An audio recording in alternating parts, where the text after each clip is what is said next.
So din may mga ganito pong kaisipan. Tatlo ang maaaring maging option ng Senado. Di ko alam kung kayo sasang-ayon dito. Number one, opo, kasi nga, di ba sabi ng mga senador, kung nabasa po ninyo, yung iba sabi, hindi, mag-convene pa rin yung impeachment court, di ba? Kasi nga, ano lang sila kumbaga nag-recess lang sila Ang sinasabi po ng iba, hindi, tuloy pa rin natin itong trial. May mga ganun pong mga press release yung iba.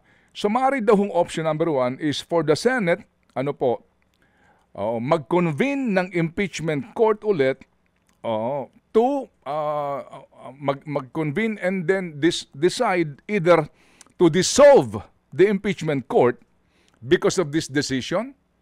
Kumbaga sila na magsabi, sabi ng Supreme Court, di na tayo makaka-crossover, etc. Wala na ito. So, dissolve na ito formally. Or, vote to continue with the trial. Pagbotohan nila, hindi. Sabi mo nga, ito'y atin lamang prerogative. Tuloy natin to kahit na may Supreme Court decision. Or, sila po ay magbotohan para sabihin na, sige, mayroon pa motion ng House, hintayin natin magiging desisyon dito ng Supreme Court. Meantime, ang ating impeachment court ay recess pa din muna. What do you think? Ako, para sa akin, para lang bumaba ang passion, matimpi yung electricity na nangyayari, para sa akin, hintayin na natin yung motion for reconsideration. Hintayin na natin ang motion for reconsideration ng House of Representatives kung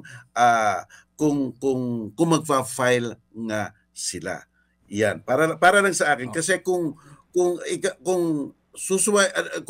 magtutuloy kayo, constitutional crisis ang maaring abutin natin diyan, no? At kung